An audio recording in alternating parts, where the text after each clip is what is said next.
Jonathan Kuminga building a mystery in Golden State. What is going on with him? Even the Golden State Warriors don't know when he'll actually be available to play, and some suspicious circumstances involving him being out right now with this mysterious knee injury. I'm Trevor Lane. This is the Basketball Bulletin. Make sure you subscribe right here to the channel. Turn on those notifications as well. Joining me is Donnie Freeman. Donnie, we spent a good chunk of the summer talking about Jonathan Kuminga, his situation with the Warriors.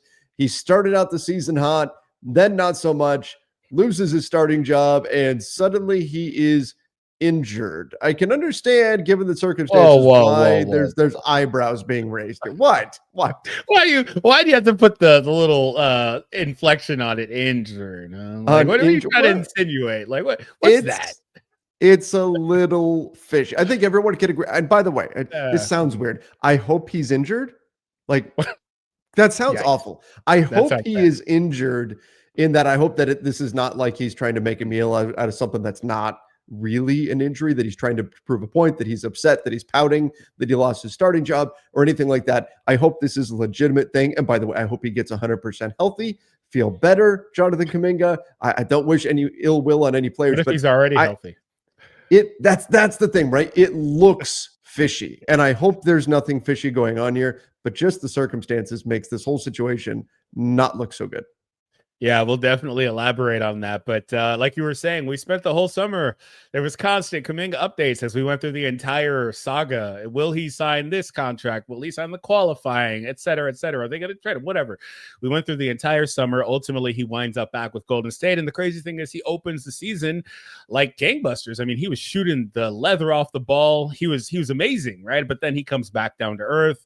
And the team starts to flounder a little bit. They've had a very, very difficult schedule with a lot of games, a lot of road games and all that stuff. Mm-hmm. So I do expect them to kind of rebound from that. I don't think that's exactly what they are, especially when you look at their advanced metrics for like their big three. They look really good out there in terms of all that too. But Kuminga, it just seems like he's back in that same place where he's been. There was a report like a week ago that he's kind of frustrated. He feels like he's being scapegoated and all these other things. So this is just that gift that just keeps on giving, man. I mean, we know that contract was designed to be traded. The deal they signed Kuminga to, he did start the season off pretty darn well, was shooting the ball well, was even shooting well enough from three. You look at what he did the first 6 games. Look at that. The first 6 games of the season, he had 4 of his 6 games where he shot 50% or better from deep. And that's what you want to see. But obviously the numbers have tailed off. Since then, he has struggled quite a bit, shooting just 32% on the season from deep, and lost his start job. And look at that, Donnie. The first game he doesn't start, boom, goes out midway through, only plays 12 minutes, and has not played since. That's part of what makes this whole thing look so suspicious. And then Steve Kerr, Warriors coach, was asked about it and saying, hey, when's he going to be back? Said, I don't have any clarity. Kerr said he's got to tell you where he's at. Meanwhile, Jonathan Kuminga was then asked. So Steve Kerr says, I don't have any clarity on when he's coming back. You're going to have to ask him. Reporters scurry in to Jonathan Kuminga and say, hey, Coach Kerr said he doesn't know when you're coming back. Can you give us some details? He said, no comment. No comment. Doesn't want to speak on the injury. So now there's this whole mystery about what is exactly going on. And we add this to it. Steve Kerr said he got an MRI and it was clear. So there's no injury on the MRI. He's been day to day. Now, that doesn't mean his knees don't actually hurt. I'm not going to try to say that he's lying here or anything, but all of this just makes the whole situation more suspicious when you add all of that context into it, that he's not playing, a clean MRI. He's saying his knees hurt, and his knees start hurting really after he gets taken out of the starting rotation. All of that makes this look not great to me, Donnie. Yeah, absolutely. I agree with you. It does not sound good when you just, obviously read it here. Possibly could be some context missing for sure. Like to always throw that out there, but just on the surface, the fact that he got an MRI, it was clear. Again, like you said, maybe he still is dealing with some pain. That's not something that, a doctor could tell you whether or not you're hurt or feeling something like that. There's no way for anybody else to know what you actually feel physically. So I want to give him that, but it doesn't look good, like you were saying. Yeah, just the context of it all looks odd from that perspective. So what do the Warriors ultimately do with Jonathan Kuminga? Are they going to wind up trading him? We talk about how this contract was built to be traded. We'll get into all of that in just 1 minute. Don't go anywhere. Ever hear the Sleeper app? Here's a little secret. It's more than just a platform for season-long fantasy leagues. This year, millions of users enjoyed playing fantasy sports on Sleeper, but the app offers so much more. Live stats, real-time updates, and visualizations on all stats. A news feed, this is so important for me. You can get lightning-fast updates on your favorite players and teams. A real-time chat to allow you to engage with other users about individual plays and performances during the NFL and NBA seasons. So download the #1 sports app today. Experience it for yourself. When you use promo code Bulletin, you get up to a $100 match on your first deposit. Terms and conditions apply. See Sleeper's terms of use for details. Currently operational in over 25 states. Check out Sleeper today. And by the way, they do have a phenomenal promo going on right now as well. Free $20 entry. Go check that out. No deposit required. $20 entry for free. Go check them out. Use the link in the description down below, and that promo code is Bulletin. All right, everybody, and we certainly appreciate it when you help support the companies that help support us. Use that code Bulletin. Made a few picks here. I went with the Luka free square. Always got to take advantage of those. I also thought without DeAndre Ayton tonight, Ivica Zubac is going to feast on the glass, and so I went with him as well. And then almost went with LeBron, 7.5 assists, but that felt like a right on the edge of what he would ultimately get. So I think that Austin Reeves, who's been very frustrated with his three-point shooting, is going to have a bounce-back game tonight in an NBA Cup game. 31.5 points, rebounds, and assists. I do have him eclipsing that. He's especially done a lot of work on the boards recently as well to help out there. So those are my picks. If you guys want to get in on it, use the link in the description down below and use that code Bulletin so they know that you came from us. And so you get that 100% match up to $100. Go check them out, everybody. All right. Donnie, this is what Steve Kerr this is the reporting from The Athletic, that Kerr sounded frustrated in part because the Warriors have rested Curry, Green, Butler, and Al Horford last Wednesday on a road trip. They also dealt with an injury. Al Horford suffered a hamstring injury. Green suffered a foot injury that kept him out. This is what you have Jonathan Kuminga for. When people say, why were the Warriors so set on keeping him? It's only because they want to trade him, all of that. And I think there is something to that, but it's also because you've got this veteran-heavy Warriors side that there's going to be nights when Draymond doesn't play. There's going to be nights where Jimmy doesn't play. Those are the games where you're going to say, Kuminga, it's your time to shine. You take the reins. Let's go. This is your opportunity to really show what's what. And instead, he's been out dealing with this mysterious knee injury in these moments when the Golden State Warriors really needed him. So that, Donnie, is only going to increase the frustration from Warriors fans as well as from within the Warriors.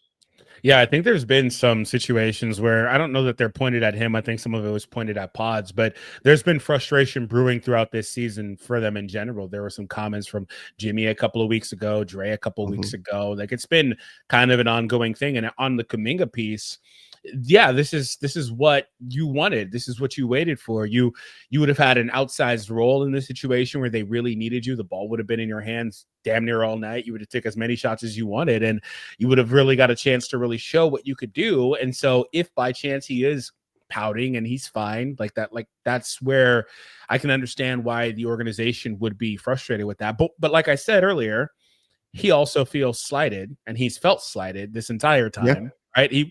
He reluctantly signed that contract. That wasn't the number that he wanted. That wasn't the deal he wanted. In fact, he wanted out. So he reluctantly signed that. Oh, I hate it when I have to take $48 million. I was just about to say it. I was going to be like, yo, but I mean, if it was me, I wouldn't be mad about taking $40 million. But it is what it is, right? But sure. He's always been pretty frustrated. So I'd wonder about that piece of it all. If this isn't just a situation like that. But again, I hesitate to just say outright that is what he's doing. But hopefully he comes back sooner than later and can get out there and play, because they absolutely are going to need his production. Even though his production hasn't been great over the last 10 games or so, they still need him. Yeah, they definitely need him. Looking at his contract, $22.5 million this year, $24.3 million next year, but it's a team option that is built to be very flexible. The reporting when he signed that contract was that the deal was designed to be torn up after year one and a new deal reached. There was some talk early on in the season when Kuminga was lights out to start the year that maybe the Warriors just keep him. Maybe it's Golden State that signs into his next deal. Now, though, it's definitely feeling more and more like he needs to move on to a new location, which is where we were over the summer. That ultimately, whether it's via trade or signing somewhere else, Jonathan Kuminga needs to go somewhere else because he wants to really spread his wings, and he doesn't really get to do that with Golden State. And there is, I think, that frustration on his side. There's now frustration on the Warriors side because of this injury, keeping him out and the uncertainty around it. And again, Jonathan Kuminga could have shut all of this down just by, instead of saying no comment, just say, man, my knees are really hurting. I don't know exactly when I'll be back, but as soon as I'm ready, I'll be back. Like, he doesn't have to say, oh, I'm back next Tuesday or whatever. He can just say, I'm dealing with this situation. As soon as I'm ready to be back, I'll be back. And then that at least gives some kind of an answer. The no comment piece to it makes all of this all the more frustrating for that side. Yeah, Steve going, oh, you need to just basically ask him, and he's like, no comment. That those two together makes it sound like there's something else going on here, where there's maybe an internal conflict, and he's just not playing. Again, I hesitate to say that, but that's what it makes it sound like. All around, though, it's just not good. It would have been, like you said, much better if he came out and just said, yeah, I'm still dealing with it. I know that the MRI is clear, but it still really hurts XYZ. And even if that's just total BS, it would be more explainable than no comment, right? So on that piece, yeah, I agree with you for sure in terms of Jonathan Kuminga. But I just wanted to ask really quick before we go. So we've already had a number of guys on the trade market, rumored to be on the trade market, I should say. Some of them have a situation like Ja, where it's like, okay, well, we're going to just discount the last couple years. We're going to basically be more concerned about what he's done at his peak when we're trying to trade for him. And then there's other guys where it's like, oh, you guys there's all these concerns, injury, health, age, like an Anthony Davis or like a LaMelo. Sure. Where does Jonathan fit into this? Is it just if we try to trade him mid-season this year, like they're hoping to do, are they selling low, or how does this look for him? I think that his contract, the way they structure it, and the Warriors were dead set on making sure that was a team option for the second year. I think this is still a valuable contract. I think the teams that are interested in him, the teams that like him, will compare this. I think very, very different player stylistically. By no means am I trying to compare him as a player, but contract-wise, situation-wise, I think teams will look at this and say, hey, remember James Harden?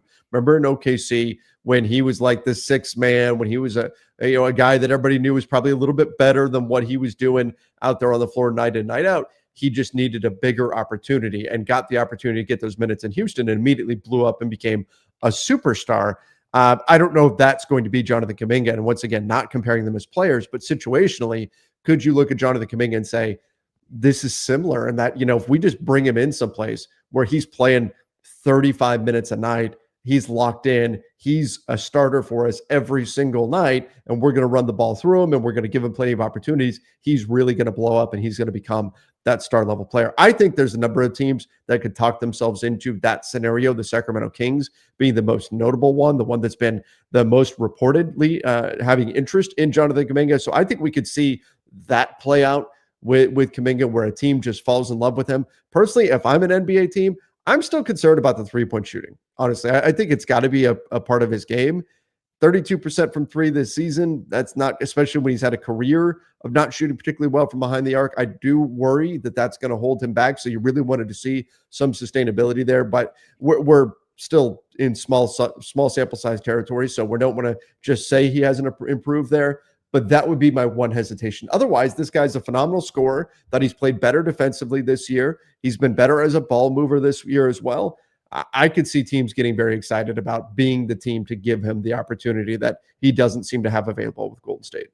Yeah, I think that, to answer my question, they're going to look at this and say he's very clearly disgruntled, right? Like he's very upset.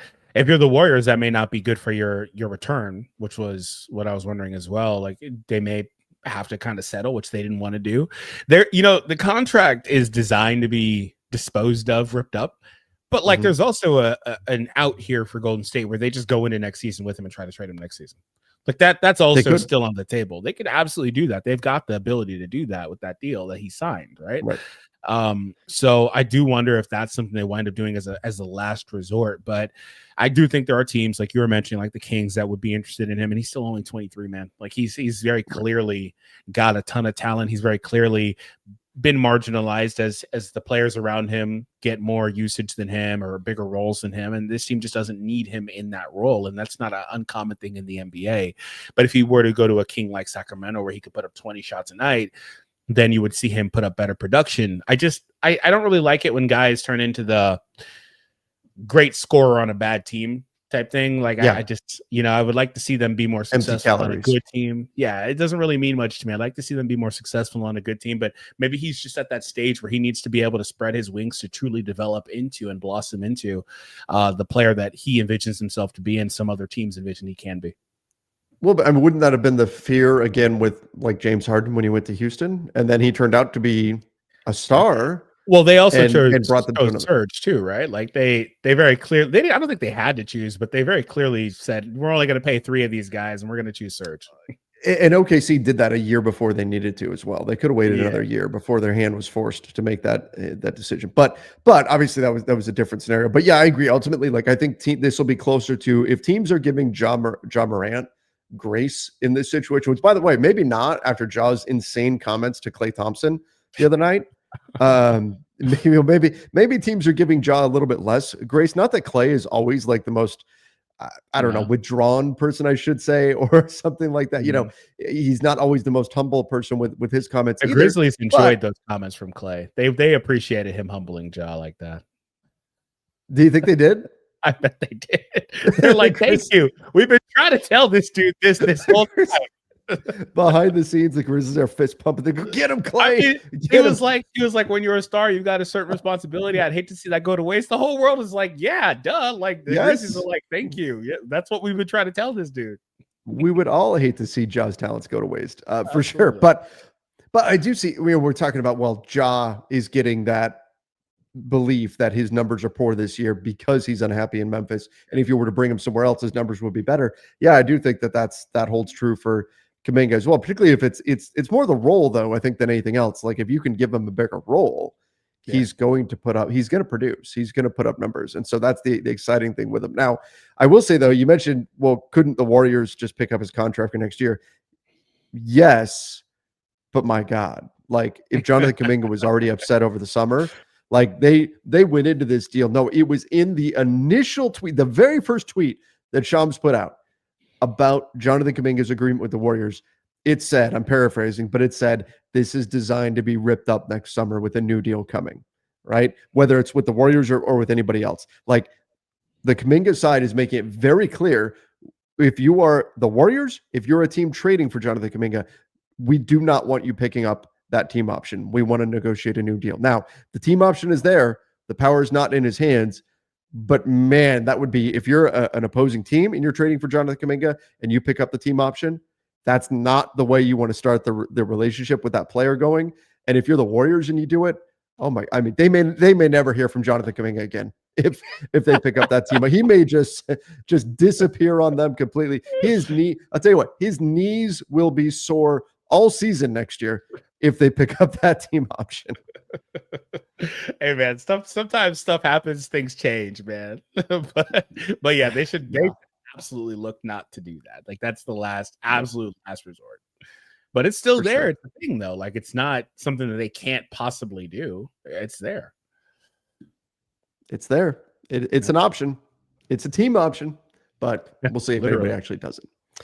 All right, everybody. We appreciate all of you. Let us know in the comment section. Do you think it's a little weird what's going on with Kuminga and the Warriors? Do you buy the injury here? I mean, I want to take everybody at their word on this kind of stuff. I don't want to assume a player's not injured, but the context is definitely a bit strange given everything. So what's going to happen here, and how quickly can the Warriors and Jonathan Kuminga finally, mercifully, part ways? Let us know your thoughts in the comments down below. Till next time, everybody. See ya. And stay safe.